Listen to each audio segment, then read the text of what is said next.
Hello and welcome, ladies and gentlemen, to the North American Challenger Cup for Guild Wars 2. I am Storm, and alongside me for today's action is Hurix. We have 9 teams battling it out for 3 spots in the Pro League for North America. How are you feeling about today's competition, Hurix?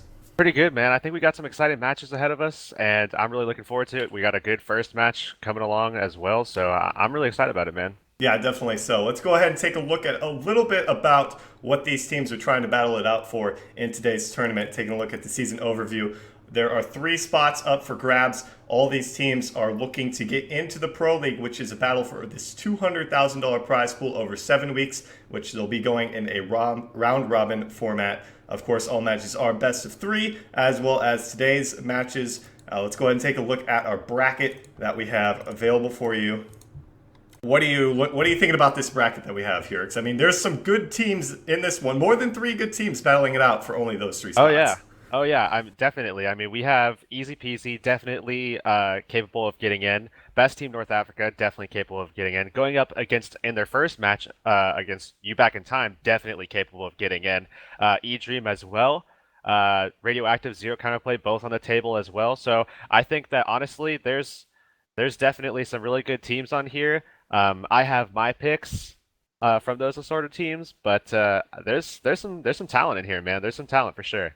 You mentioned multiple names. Easy Peasy, who just came out of the Pro League. Right. I believe they got 6th place. Apex Prime is not with us, so there's only 2 teams coming out of the Pro League who are in this tournament today. That's Easy Peasy Lemon Squeezy and Zero Counterplay. So for sure, we will be seeing at least one new team in the North American Pro League this upcoming season. So any insight as to what teams you think are going to be coming out here? I'm thinking at the end of the day, we're going to be seeing easy peasy, best team North Africa, and E-Dream making it through. We saw actually in the EU Cup, there's a couple of potential upsets.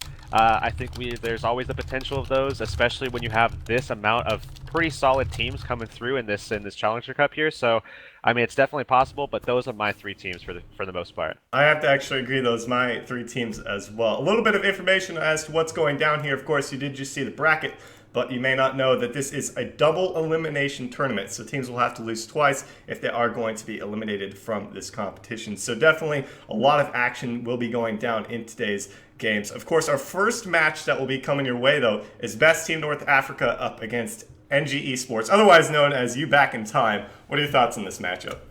This is probably one of the best things that we could hope for in a first match. I mean, best team North Africa, in my opinion, probably the best team in the Challenger Cup right now, or definitely in contention of being that top team that's certainly going to probably make it into that pro league there.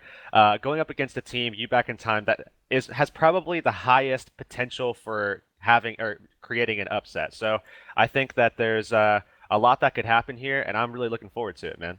Me too. Let's go ahead and hop into our first game. And just a matter of moments here as we're waiting for teams to ready up. I mean, we're looking at games down the road. The winner of this potentially moving on to play against Easy Peasy Lemon Squeezy. Of course, they still have to get through a round as well. That's a big matchup as well, going up against that powerhouse team. So the winner of this game, or anyone on this side of the bracket rather, will have to win 2 matchups to get into a pro league spot. But we do have both teams joined up here. Let's go ahead and take a look at our competition. Over on the red, we do have best team North Africa, and over on the blue, that would be You Back in Time. Why don't you go ahead and run through the builds on the side of the red team? All right, first off here we do have Devil of the Mist. He's going to be on Revenant, and he's going to be going with a pretty standard build here. Got Marauder Amulet, Rune of Strength, Staff, Sword, Shield, going with the Devastation Invocation, Herald setup, so a lot of damage coming out of this guy. Dalton, long time on this team, going to be playing the Engineer as he's always done, with the Hammer, Marauder Amulet, Holbrack Runes there, Alchemy, Inventions, and Scrapper for his setup, going with the gyro build there a little bit with the E-gun. We've seen that a little bit as of late. Next up, we do have Prince on the Elementalist, which is something he's played for a long time as well, going with Dagger Focus, Cleric, Amulet, Soldier, Rune there, and Earth, Water, Tempest. So he's going to go for that support setup, opting for the Lightning Flash, and actually not taking Flash Freeze, but going for Aftershock instead there.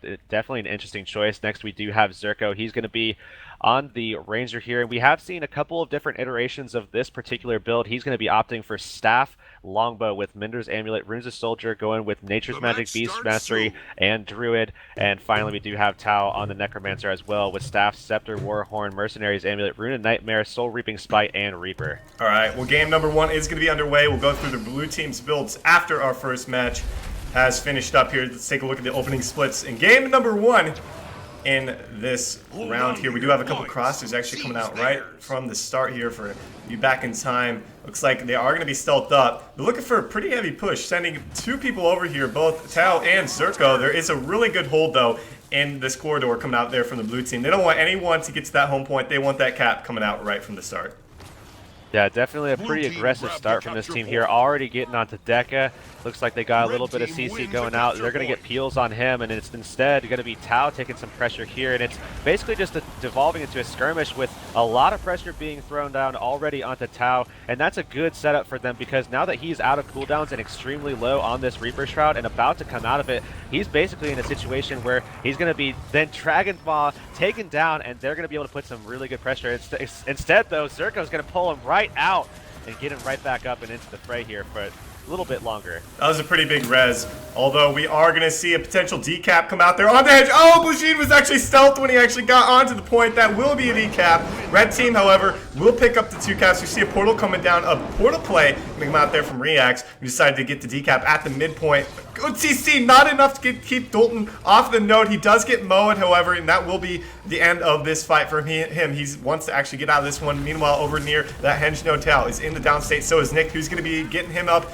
And Nick probably going to be bled out for the time being here and will go ahead and fall, as we will see blue team start to falter here with Nick actually being taken down. Dalton, though, going to be taken down at the midpoint, and just a trade going on around the map. No one with this clear advantage just yet. Yeah, Best Team North Africa taking actually a pretty decent page out of the Rank 55 handbook there from the finals that we just witnessed just about a month ago at this point. And, you know, they were able to, despite Tau just going down, able to create a downstate of their own and put down so much counter pressure on top of that body that they were able to basically freely get Tau up and also get a kill out of it. And that's why they're going to walk away from that that specific engagement, you know, +1. Reax picking up the cap over at the mine. Dalton looking for the 1v1 here. It's definitely going to favor Reax, so Dalton needs to be very careful. Lands a nice slick shoes. Reax has so much to deal with. He probably shouldn't lose this matchup. Meanwhile, at the midpoint, we saw both Hackerman and Nick taken down. Nick actually over at the henge point, so things looking really good here for Best Team North Africa. Decadentia, though, going in for the res onto Nick. Zerko doesn't have a whole lot of cleaves, so he's just going to try and CC him off, do what he can. Knows that he's not going to be able to get that stomp anytime soon, but blue team still having that 1 cap that will actually be decapped by Dalton, who seems to outmaneuver Reax, who is 2v1'd over at the mine point. So now heading back to the midpoint. This game thus far has not been about fights, really. It's all been about rotations, I feel. Yeah, I have to completely agree. And I mean, Best Team North Africa is just playing it a little bit better at this point. I mean, looking over at the henge here, you've got a 2v3 scenario where they're just spending way too much time trying to take out a support elementalist and a support ranger who are just going back and forth between each other and just supporting each other, staying alive for as long as they possibly can and doing a great job of it. And now they do have their team able to make those rotations over here. Now Honorless Prince getting extremely low, about to go down. He's going to have a lot of cleave on top of his body, but it looks like we are going to be seeing some counter, as well as Zerko going for the search and rescue, trying to get him back up here. That was pressure there as well, though. Bad search and rescue. He was a couple of feet away from him. What he should have done is backed off to the support of Dalton, who was actually just coming into that fight. That was a 5v4 for the most part. Then Dalton comes in, but he search and rescues right on top of the action. Rehax actually going to pick up a decap at the keep. We will see the same happen over at the henge. Still the 1 cap in favor of Best Team North Africa. But even so, that was a very sloppy play coming out there from the red team. And they still seem to have come out not necessarily on top, but not really punished whatsoever by you back in time.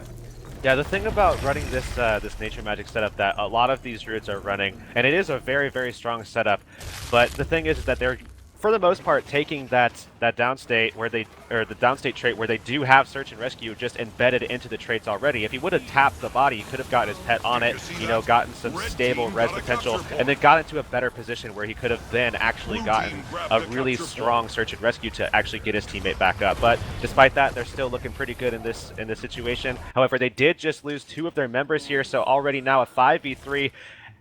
Potentially, and Blue getting so much control over the right side of the map. Nick is in a bad spot right here. He is going to be taken down. Looked like he tried to throw down the Dragon Tamal. Wasn't going to save him. Machine is coming in the area. Doesn't have Search and Rescue available for another few seconds here, so he will not be able to pick up the Resurrection onto his teammate React. So heading for a spawnier kill. We do have respawns coming out there. Devil of the Mist might look for it. Looks like he's actually not going to use that Shiro stance to get to spawnier. He's going to let React have that. Try to take down Decadentria in the process, who's very low. Nice Surge and Miss connecting there from Devil, and they will pick up a kill for themselves. Blujin coming in with the Search and Rescue. That was very close to the action. That was not necessary whatsoever. He's going to be taken down as well, and in the process, we will be seeing Best Team North Africa pick up both of these side nodes. Yeah, so he wanted his pet on that one. He didn't have that trait inherently in his setup, so he wanted to make sure that he got his pet on that just to make sure. So I think that was his thought process in going into that. But despite that, we now have once again Red Team gaining control of 2 points, and this has just been a story of back and forth as we have seen 2 caps turn into the other team's 2 caps very quickly, and just things rapidly going in either direction. I think Red's doing a very good job of what they're supposed to be doing with these side nodes right now, except Devil of the Mist is in the 1v1 against Decadentria. That doesn't really favor him whatsoever, but he did a good job of putting out some damage. The rest of his team is making sure they don't lose these side nodes. As soon as things get bad for Red at the midpoint, they need to leave the fight, but they've actually nearly picked up a kill onto Hackerman. Looks like they're able to get him back up into the thick of things. Now React's going to pick up a decap over at the Henge. That's exactly what Red didn't want to happen, but they're holding on to a steady lead, over 100 points now, and continuing to build it. They're looking pretty strong right here to take game number 1. Yeah, Devil and Mist looking like he's trying to take out Decadentria, and he is able to pick up that kill there, and now he's going to be able to change his sights over here, and it looks like Blajin, who's trying to go for the res, and they're going to be able to put down a ton of pressure on top of that and certainly get that kill. And they do indeed. So now they're going to be able to probably take keep in just a matter of time here, and they still already have that 120-point lead in their favor with a 2 cap here, looking pretty good here for Best Team North Africa. Zerko just decapped Reacts over here as a Ranger, and a lot of torment sticking on him, a lot of confusion was on him as well. Lost a 1v1 as he should have, but did pick up a decap in the process, which kind of forced the rest of its team to pull back to this node and give up on mid. We actually saw a 2 cap, like you said, for quite a few seconds there that Blajin is going to disrupt with his own decap over here at the mine point, looking for a 1v1 against Stolten. We'll have to see how that goes. But another fight starting to go on over here at the Henge. This is just a back and forth from what started the game as just a rotation battle from both of the teams. Now seems to finally start coming together as a group effort. We're seeing a lot more team fights now, and it really feels like Best Team North Africa is coming out on top. Yeah, Tao just rotated into this fight. That certainly looked like we were going to see You Back in Time taking, but he got off a really good chain. He was able to get a peel for his teammates and actually bring down React in the process. Looks like it's not going to really work out too much, though, as React is going to be able to follow up on that. So many Condis on him right now. If he's not able to transfer anytime soon, then he is going to be going down. He did transfer him, actually. He got him transferred, but now they're just back right on him because there's so much Condi output from Decadentria and Reacts together. Tail did get search and rescued by Zerko. Was able to get him back up in the fight, but look at the Condi sticking on him. Good cleanses coming out there from Dalton, keeping him alive for the time being. Now we're going to see the skirmish go on below the keep where Reacts is in the downstate once again. Let's see Blue kind of pull back now, but this is kind of their last effort to try and get something going this game. 125 points away from victory for the red team now, who are they've got all 5 members near this midpoint. Blue's got to win a team fight if they want to look to take game number 1. Otherwise, it's over here. Yeah, and it's all in this mid fight here on keep, and already we're seeing Decadentria not in really a good position to, take any victories here. Their only hope is in taking out Tao and then putting down a ton of cleave on that body. But as it stands right now, no one's even really looking at him. I mean, Tao's sitting here with no HP. They're finally... Oh, they didn't even get him down. He was able to get out and then get a heal with Blajin down there as well. So they're going to be forced to pull out of this one. And they're going to be also forced to move on to the game 2 with a loss. Well, Decaf coming out there for reacts, but yes, that's something you mentioned. There's really no pressure on Tau, and that's something of their composition. They don't have a Revenant. What is considered by most, 100% actually, the most pressuring class in the game as a Revenant. They don't have one. The only thing that can really pressure them is some conditions from reacts and Decadentian. Even that isn't a whole lot of pressure. Nick is able to do something, but that damage is mitigated by both Honorless Prince and Dalton with Swirling Winds and all the reflex they're able to bring out there. So Nick really isn't able to do as much as he would hope. Not having a Revenant is killing these guys.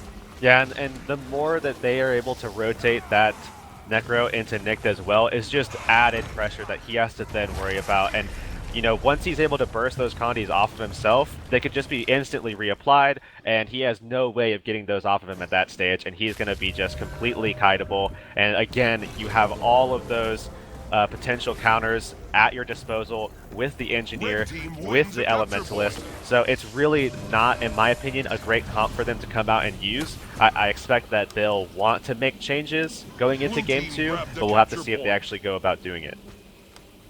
And that will be game number 1 in favor of Best Team North Africa, taking down you back in time, 500 to 223 there on the Forest of Niflhel.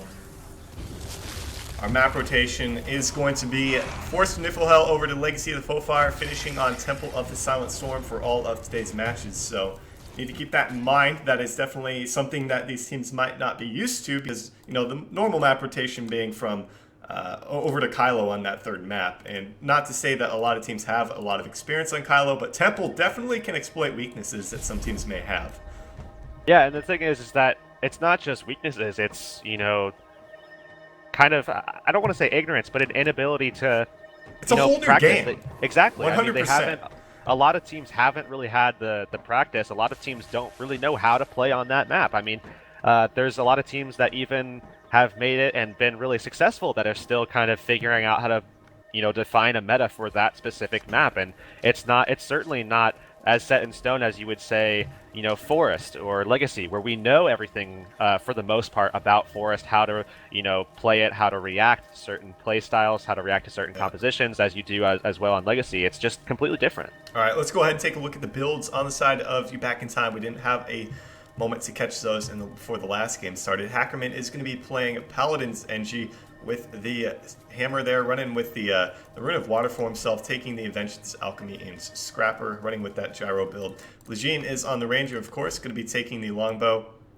the Staff with the Greatsword, rather. He's going to be taking Rune of the Soldier and Mender's Amulet, looking to take Nature Magic, Beast Mastery, and Druid for himself. Young Decadentia on the Necromancer for these guys, running with that Scepter Warhorn Staff, Nightmare Runes, and Mercenary Amulet. He'll be taking Soul Reaping, Curses, and Reaper. Nick is going to be on the Guardian with the Hammer Longbow, running Rune of the Dragon Hunter, with Marauder Amulet going to be taking Valor, Virtues, and Dragon Hunter. And finally, Reax is on the Mesmer for these guys with the Sword Shield. Looks like Scepter, Torch for himself with Nightmare Runes. Viper Amulet going to be taking Illusions, Inspiration, and Chronomancer. So they're sticking to their same team composition here. Taking a look at the opening splits on map number 2 on Legacy of Fofire. We do have Reax heading to that waterfall. Zoltan heading over to the quarry. A 3-point push coming out for both of these teams as anticipated. What are your thoughts on not switching this up? I mean, not having a Revenant is a very significant disadvantage if you ask me.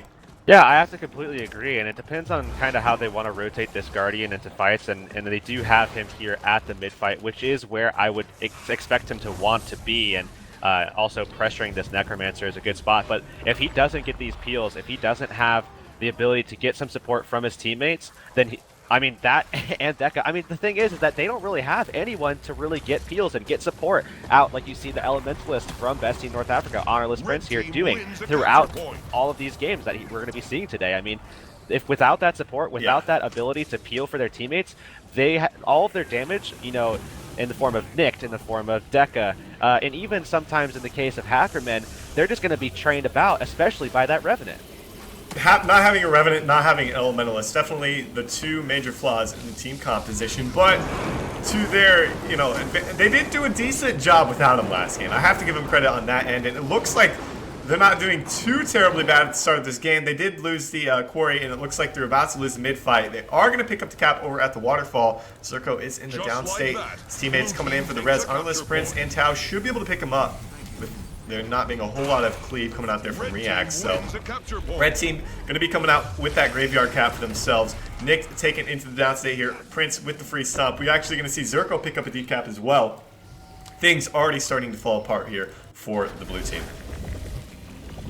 Yeah, and I mean, it really comes down to what happens once blue team is able to, start swinging a fight. What happens? Because the last time we saw it on Forest, all that red team needed to do was just put down counter cleave on top of their down body, and then blue team just kind of fell over. So the problem is that in this map, when they're going to be taking these kind of skirmishes and team fights, as we're seeing right now on Quarry, even if they're able to get someone down, if Best Team North Africa sees that and blue team goes for a group on top of that corpse, as I imagine they're going to do, then they're just going to wipe to that team fight. This Quarry fight means a lot for you back in time. They're down a lot at the start of this game. A 2-cap still being on top of them right now. They have to do something over at the Quarry, otherwise it's just going to be too late for them. They end up losing this fight. That could potentially be a 3-cap, and that would be big deficits to try and come back from, especially on this map for that matter. At the midpoint though, Devil of the Mist in the 1v1 against Blajin. I don't anticipate him dying anytime soon. This is a pretty big map. If he happens to get low, he can definitely run around for as long as he wants. We actually see Tao pressuring Nick back into the base. Nick has been sitting here for at least 30 seconds. He can't get out of the base right now because of what Tao is doing to him. He's finally going to try and JI on top of him, but he's got no cooldowns left. Look at Nick. He can't do anything right here. He's got no elemental out. And he's running a hammer for that matter. I just... these are pretty decent players that are on the side of the blue team, but what they're running just isn't fit against a meta composition like you see from Best Team North Africa. Well, I think that certain things about what they've chosen to bring, I mean, I can see the value in some of the options that they've gone with. It's just that the way that they've composed this into an actual team doesn't make sense, and I think that's their biggest problem, is that when you put it into a team composition, none of it really kind of works well off of each other. I mean, right now when they're grouped up like that in a position on Waterfall where they have 3 guys all in the same spot, it's so easy for you to just put down pressure from 1, maybe 2 guys, and then you have 3 people dead on your team. I mean, it's really like a huge problem that they're going to be facing, even in the losers bracket, if they do wind up losing this match. Red team taking a 2-cap for themselves once again. React's going to be taken out at the graveyard now. We do see Red with a very heavy push on the Waterfall, looking to end this game early. We probably will see them take this cap if they continue this aggression and move on to the Lord if things go as planned for them. Hackerman and Decadentia both coming out of the side gate looking to make a regroup on their home node, but they are terribly outnumbered. They've got 3 members over here, with their 4th still bleeding out, their 5th on respawn, and it looks like they're able to take down Zerko just about, but it gets a lot of heals from the rest of the team. That's the kind of support you need on your side, and they're being forced back into their base right now. This is a very, very tough situation for this blue team to get out of. Yeah, and that's the power coupling of the Elementalist and the Ranger together. That rebound's going to be saving him, and then just a little bit of an aura spam just to get him up to a safe position where he can then go into Celestial Avatar form and get himself back up to 100%. Now he's back on the point, taking a fight with Hackerman. Going to be plus by Tao, and they're just going to be controlling this map just outright and basically keeping Nick inside of that base. This is a disaster. They're down over 250 points now, and it doesn't look like they're going to be going anywhere with this game. It doesn't look like they're going to be able to get a cap anytime soon. Reacts does portal out to the Quarry, where him and Blajin are meeting up with Dalton to try and take him down. Out to see if we're going to have a rotation coming out there from Devil of the Mist. Going to try and come put out some deeps.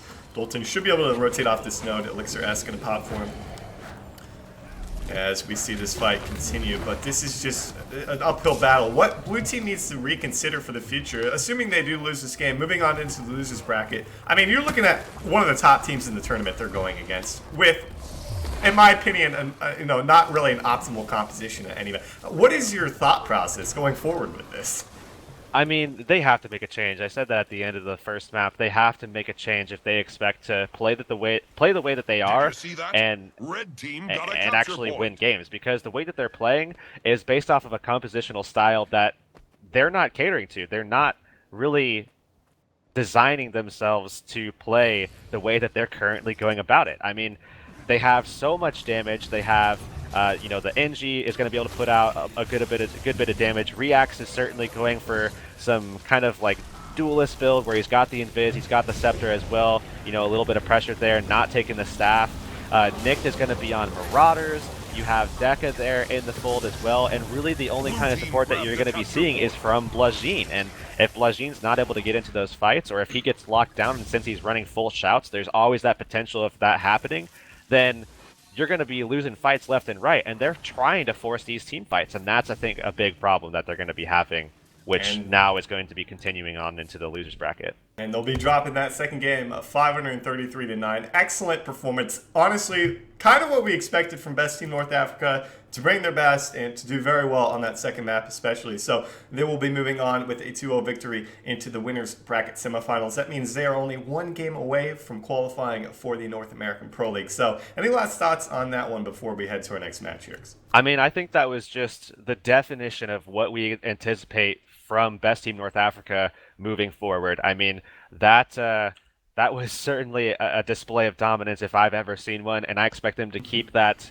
I expect them to keep that level of play throughout the rest of this tournament, and then hopefully for them going on into the Pro League. All right, we'll have to see, guys. We are going to head to a break, and when we're back, we'll have our next match ready for you.